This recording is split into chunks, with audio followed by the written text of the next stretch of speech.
খবরদার খবরদার আলেমদের পিছু ছেড়ে অন্য কারো আনুগত্য করবে না। যারা তোমাদেরকে আলেমদের বিপক্ষে ডাকবে তাদের কপালে লাথি মারবে। কাজেই ওলামায়ে কেরামদের উপর আবশ্যক দায়িত্ব কর্তব্য হলো সকল দ্বিধা বিভক্তি বলে গিয়ে ঐক্যের মজবুত প্রাচীর নির্মাণ করতে হবে। পশ্চিমা দালালদের বিরুদ্ধে প্রতিরোধ গড়ে তুলতে হবে। নবুয়ত এবং রিসালাতের দায়িত্ব যথাযথভাবে আঞ্জাম দিতে হবে। সকল তাগুতি শক্তিকে নিশ্চিহ্ন করে এক আল্লাহর জমিনে আল্লাহর দ্বীন প্রতিষ্ঠা করতে হবে। সুতরাং সেই দিন প্রতিষ্ঠা করবার জন্য যদি জীবন দেওয়ার প্রয়োজন হয়, জীবন দেওয়ার জন্য প্রস্তুত আছেন তো? যদি রক্ত দেওয়ার প্রয়োজন হয়, রক্ত দিবেন তো? যদি কল্লা দিতে হয়, কল্লা দেওয়া লাগবে। নবীদের মতো দ্বিখণ্ডিত হলে দ্বিখণ্ডিত হওয়া লাগবে। তবু এই দেশের মধ্যে আল্লাহর দিন প্রতিষ্ঠা করে ছাড়বো ইনশাআল্লাহ। আসসালামু আলাইকুম ওয়া রাহমাতুল্লাহি ওয়া বারাকাতুহু। ইন্নাল হামদুলিল্লাহ نحمده ونصلي على رسوله الكريم أما بعد فأعوذ بالله من الشيطان الرجيم بسم الله الرحمن الرحيم واعتصموا بحبل الله جميعا ولا تفرقوا وقال النبي صلى الله عليه وسلم إذا خرج ثلاثة في سفر فليؤمر أحدهم أو كما قال عليه الصلاة والسلام। অধ্যকার নজরুল ইসলামিয়া দারুল উলুম মাদ্রাসা কর্তৃক আয়োজিত আজকের এই বার্ষিক সেমিনারের সম্মানিত সভাপতি ও বিজ্ঞ বিচারক মণ্ডলী, সুযোগ্য পরিচারক ও আমার বাংলার দূরদূর থেকে আগত আমার এলএম পিপাসিত মুজাহিদ ছাত্র ভাইয়েরা, সকলকে জানাই আমার অন্তর থেকে আন্তরিক মুবারকবাদ। উপস্থিতি, আজ আমি আপনাদের সামনে এমন এক দুর্যোগপূর্ণ মুহূর্তে দাঁড়িয়েছি যখন উলামায়ে কেরামের ঐক্যের পথ পন্থা ও প্রয়োজনীয়তা সম্পর্কে আলোচনা করা অত্যন্ত গুরুত্বের দাবিদার। তাই আসুন আলোচনা করা যাক। মুহতারম হাজরিন, অতীতে যে কোনো সময়ের চেয়ে এখন সর্বস্তরের ইসলামী জনতার মধ্যে ইস্পাত কঠিন ঐক্য অপরিহার্য। কারণ আজ ইঙ্গো-মার্কিন ইহুদি ব্রাহ্মণবাদী চক্রান্তে আমরা নানা সংকটের মধ্যে নিক্ষিপ্ত। দেশ, জাতি ও জনগণের স্বতন্ত্র জাতীয়তাবোধ, আদর্শ, ইতিহাস, ঐতিহ্য, রীতিনীতি, তাহজিব, তামাদ্দুন, ধর্মীয় বিশ্বাস এবং মূল্যবোধ ও সাংস্কৃতিক স্বতন্ত্র চেতনাকে ধ্বংস করা হচ্ছে। এই পরিস্থিতিতে সকল ইসলামী দল ও সংগঠন, উলামায়ে কেরাম ও ইসলাম মনস্ক লোকদের সমন্বয়ে সংগৃহীত ও সমন্বিত এক ইসলামী শক্তি গড়ে তোলা আবশ্যক। উপস্থিতি, ঐক্য কাকে বলে? ঐক্য বলে যে সকলে মিলে একসাথে এক মনে একান্ত চলার দৃঢ় অভিব্যক্তি, প্রবণতা ও অবস্থানকে ঐক্য ব্যাখ্যা করে। মুহতারাম হাজিরিন, ঐক্যবদ্ধভাবে জীবনযাপন করা মুমিনের জন্য অপরিহার্য কর্তব্য। ইসলামী ঐক্যের গুরুত্ব অবশ্যই। মহান রব্বুল আলামিন সূরা আল ইমরান 103 নম্বর আয়াতে ইরশাদ করেছেন, ওয়া'তাসিমু বিহাবলিল্লাহি জামিআ ওয়া লা তাফারাকু, অর্থাৎ তোমরা সকলে মিলে আল্লাহর রশিকে আঁকড়ে ধরো এবং বিচ্ছিন্ন হও না। ঐক্যের গুরুত্বের দিকে মহান রব্বুল আলামিন সূরা আল ইমরান 105 নম্বর আয়াতে আরো ইরশাদ করেন, ওয়া লা তাকুনু কাল্লাযিনা তাফারাকু ওয়াখতালাফু মিন বা'দি মা জাআহুমুল বাইনাত ইলা আখির আয়া, অর্থাৎ তোমরা তাদের মতো হও না যারা বিচ্ছিন্ন হয়ে গেছে এবং মতভেদ করেছে। তাদের নিকট সুস্পষ্ট বলে বিধানাবলী প্রচার করো এবং তাদের জন্য রয়েছে মহাশাস্তি। মহান রব্বুল আলামিন সূরা হিজরতের 10 নম্বর আয়াতে আরো ইরশাদ করেন, ইন্নামাল মুমিনুনা ইখওয়া ফাসলিহু বাইনা আখাইকুম ইলা আখির আয়া, অর্থাৎ মুমিনরা পরস্পর ভাই ভাই, অতএব তোমরা তোমাদের ভাইয়ের মধ্যে মীমাংসা করে দাও এবং আল্লাহকে ভয় করো যাতে তোমাদের প্রতি রহম করা হয়। মুহতারাম হাজিরিন, ঐক্য সম্পর্কে পবিত্র কোরআনে এত নির্দেশনা থাকার পরেও বর্তমান মুসলিম সমাজের ঐক্যের অভাবই বেশি পরিলক্ষিত হয়। মুসলিম জাতি এক দেহ এক প্রাণ, এই চেতনাবোধ দিন দিন ক্ষীণ থেকে ক্ষীণতার আসছে। ইসলামে মুসলমানদের পারস্পরিক সম্পর্ক ভ্রাতৃত্বের, এই সম্পর্কের ভিত্তি ইসলামের একটি স্তম্ভের সঙ্গে সম্পৃক্ত।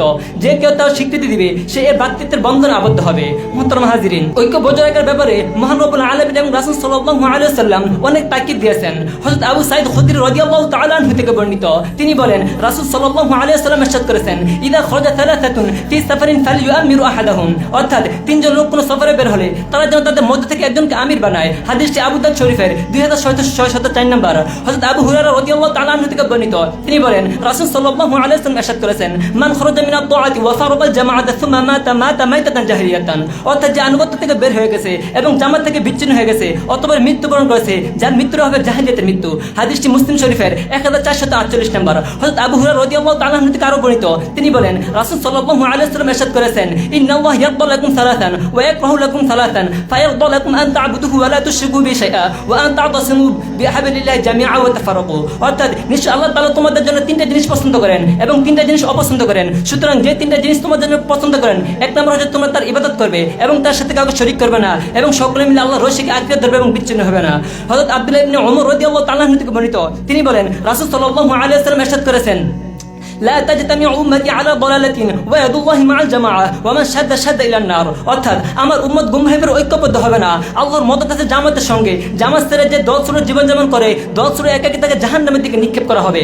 হাদিসটি তিরমিজি শরীফের 2167 নম্বর। সুতরাং উপরোক্ত কোরআন হাদিসের মাধ্যমে আলোচনা করার দ্বারা আমাদের মাঝে এটা দিবালোচনে সুস্পষ্ট হয়ে গেল যে ঐক্যবদ্ধভাবে জীবনযাপন করা মুমিনের জন্য অপরিহার্য কর্তব্য। উপস্থিতি, এবার আসুন ঐক্যের পথ পন্থা, অর্থাৎ কিভাবে উলামায়ে কেরামদের মাঝে ঐক্য ফিরিয়ে আনা যায় সে সম্পর্কে আলোচনা করা যাক। মুহতারাম হাজিরিন, আমাদের দেশে আলেম ওলামাদের মধ্যে কিছু ছোটখাটো বিষয় মতানৈক্য রয়েছে। সবার চিন্তা ও কর্মপ্রতি একই ধরনের নয়, কিন্তু যারা জীবনের পাথ হিসেবে কোরআনকে কবুল করেছেন, রাসূলের নেতৃত্বকে অঙ্কুণ্ঠে চিত্র গ্রহণ এবং স্বীকৃতি দেন, সাহাবায়ে কেরাম এবং রাসূলের আনুগত্যের ক্ষেত্রে বাস্তব মডেল মনে করেন, এই তিন জায়গা ঠিক থাকলে আলেমদের মধ্যে ঐক্য হওয়া সম্ভব। কিন্তু শাখাগত বিষয়ে আলেমদের মধ্যে ঐক্য হওয়া অসম্ভব, কারণ এটা আগে হয়নি, এখন হবে না। সুতরাং ওলামায়ে কেরামদেরকে মৌলিক বিষয় ঐক্যবদ্ধ হতে হবে। পরিস্থিতি, এবার আসুন ঐক্যের প্রয়োজনীয়তা সম্পর্কে আলোচনা করা যাক। মুহতারাম হাজিরিন, আজকে যদি ওলামায়ে কেরাম আফগানিস্তানের মুজাহিদের মধ্যে ঐক্যবদ্ধ না হয়, তাহলে গোটা পৃথিবীর মধ্যে বিশৃঙ্খলা এবং ফিতনার আগুন ছড়িয়ে পড়বে। অথচ রাসূল সাল্লাল্লাহু আলাইহি ওয়াসাল্লাম ওলামায়ে কেরামদেরকে নবীর স্থলবিশুদ্ধ বানিয়ে সুস্পষ্ট ভাষায় বলে দিয়ে গেছেন যে আল উলামা ওয়ারাসাতুল আম্বিয়া, অর্থাৎ ওলামায়ে কেরাম হচ্ছে নবীর ওয়ারিস। হাদিসটি তিরমিজি শরীফের 64606 নম্বর। হযরত আব্দুল্লাহ ইবনে কাতাদা রাদিয়াল্লাহু তাআলা হতে বর্ণিত, তিনি বলেন রাসূল সাল্লাল্লাহু আলাইহি ওয়াসাল্লাম ইরশাদ করেছেন, আনা খাতামুন নাবিয়্যিন লা নাবিয়্যা বাদি, অর্থাৎ আমি শেষ নবী, আমার পরে আর কোনো নবী আসবে না। হাদিসটি মুসনাদ আহমদ শরীফের 6358 নম্বর। সুতরাং ওলামায়ে কেরামদের উপর আমার নবুয়ত এবং রিসালাতের দায়িত্ব অর্পণ করে গেলাম। তোমরা হলো আমার যোগ্য উত্তরসূরি, তাই তোমাদের উপর আবশ্যক কর্তব্য হলো তোমরা আমার নবুয়ত এবং রিসালাতের দায়িত্ব যথাযথভাবে আঞ্জাম দিবে। কেননা হযরত আব্দুল্লাহ ইবনে আমর রাদিয়াল্লাহু তাআলা থেকে বর্ণিত, তিনি বলেন রাসূল সাল্লাল্লাহু আলাইহি ওয়াসাল্লাম বিদায় হজের ভাষণে বলে দিয়ে গেছেন যে বাল্লিগু আন্নী ওয়ালা আয়া, অর্থাৎ আমার পক্ষ থেকে একটি বাণী হলেও অন্যের কাছে পৌঁছে দিও। হাদিসটি বুখারী শরীফের 3461 নম্বর। সুতরাং সেই বাণী পৌঁছে দেওয়ার জন্য হলেও ওলামায়ে কেরামদেরকে ঐক্যবদ্ধ হতে হবে, কারণ ওলামায়ে কেরামের ঐক্যের অর্থ হলো গোটা জাতির ঐক্য। ওলামায়ে কেরামের ঐক্য মানে গোটা উম্মাহের ঐক্য। আলেমরা ঐক্যবদ্ধ হলে শুধু ইসলাম রক্ষা পায় না, বাংলাদেশের স্বাধীনতার সারমর্ম উত্তরসূলগ্ন হয়। সুতরাং ওলামায়ে কেরামদেরকে ঐক্যবদ্ধ হতে হবে, ঐক্যের কোনো বিকল্প নাই।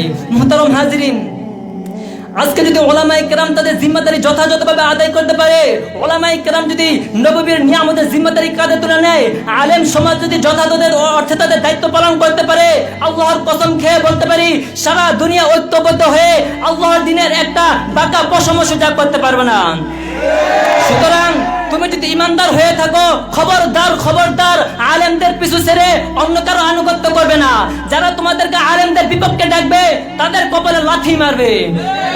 মুহতারাম হাজিরিন, হে উম্মতের কর্ণধার ওলামায়ে কেরাম, আমরা সকলে ঐক্যবদ্ধ হয়ে কাফের মুশরিকদের বিরুদ্ধে প্রতিরোধ গড়ে তুলি। অন্যথায় মনে রাখবেন, আল্লাহ এবং তার রাসূলের সামনে কিয়ামতের ময়দানে জবাবদিহি করতে হবে। যদি আল্লাহ রাব্বুল আলামিন জিজ্ঞাসা করেন, হে উম্মতের ওলামায়ে কেরাম, পৃথিবীর এক প্রান্তে বাংলাদেশ নামে মুসলিম রাষ্ট্রে যখন ইসলাম ও ইসলামী রাজনীতি নিষিদ্ধ করতে চেয়েছিল, বোরকা পরতে নিষিদ্ধ করতে চেয়েছিল, যখন সেকুলার রাষ্ট্র গঠন করতে চেয়েছিল, তখন তোমাদের কি ভূমিকা ছিল? তখন কিন্তু তার সামনে মাথা নত করে ছাড়ার কোনো উপায় থাকবে না। কাজেই ওলামায়ে কেরামদের উপর আবশ্যক দায়িত্ব কর্তব্য হলো সকল দ্বিধা বিভক্তি বলে গিয়ে ঐক্যের মজবুত প্রাচীর নির্মাণ করতে হবে, পশ্চিমা দালালদের বিরুদ্ধে প্রতিরোধ গড়ে তুলতে হবে, নবুয়ত এবং রিসালাতের দায়িত্ব যথাযথভাবে আঞ্জাম দিতে হবে, সকল তাগুতি শক্তিকে নিশ্চিহ্ন করে এক আল্লাহর জমিনে আল্লাহর দ্বীন প্রতিষ্ঠা করতে হবে। সুতরাং সেই দিন প্রতিষ্ঠা করবার জন্য যদি জীবন দেওয়ার প্রয়োজন হয়, জীবন দেওয়ার জন্য প্রস্তুত আছেন তো? যদি রক্ত দেওয়ার প্রয়োজন হয়, রক্ত দিবেন তো? যদি কল্লা দিতে হয়, কল্লা দেওয়া লাগবে। নবীদের মতো দ্বিখণ্ডিত হওয়া লাগবে। তবু এই দেশের মধ্যে আল্লাহর দ্বীন প্রতিষ্ঠা করে ছাড়বো ইনশাআল্লাহ। ওয়া আখির দাওয়ানা আলহামদুলিল্লাহি রাব্বিল আলামিন।